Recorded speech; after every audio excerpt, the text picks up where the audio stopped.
You from the last time that we spoke to now, it's cool stuff has happened for A you, lot man. of a lot of stuff went down. A Yeah. lot of stuff went down.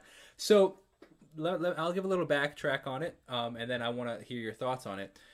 So we last time we spoke, you had just finished, or SB19 had just released their song "What," Mhm. which you had produced for, which I believe that they found you on Instagram, correct?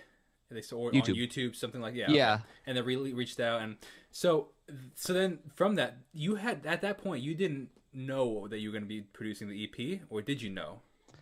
I I knew we were gonna just do it one at a time. Okay, okay, and Like, then it okay, turned yeah, into an EP. we'll see what happens here. Okay, let's do another one. Let's do another one. Let's do another one. And then Okay. it kind of just it became the majority of the EP. Yeah, the super majority. There's only one track that wasn't. Oh man, what a killer EP. That one, that song. First of all, one of the things I want to comment on is the interesting aspect of like the production. Dude was unbelievable. It Thank was you. fantastic.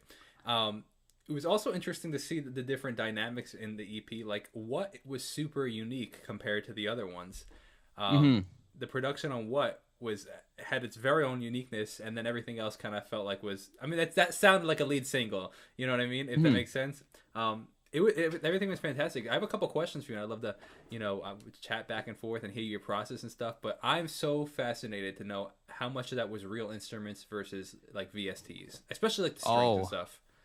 str- yeah, it's pretty much all VSTs. Like the guitars and what were from me because that one's like really hard to mimic with just like the screeching and the Uh huh. that like noise. But everything besides what I think it's like majority VSTs. Which blows my mind as a producer. Like to get strings and horns to sound good like that, it's hard, man. It's because you got a dynamic. So when you play a string, people don't realize, and I'm sure you know this because you program them.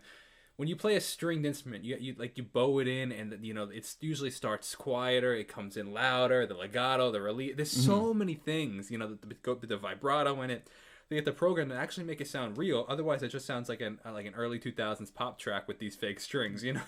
Yeah, So it's I was highly impressed with that, man. yeah, it's really about controlling the MIDI, especially for that stuff, and then getting like good sample libraries that Mm. can do different like tremolo or pizzicato or just like a sustained, not just having one single string sample to work with is super helpful as well. What do you use? Native Instruments? Yeah, a lot of contact stuff for the live sounding stuff. Yeah, pretty much contact. Hmm. Production was killer, man.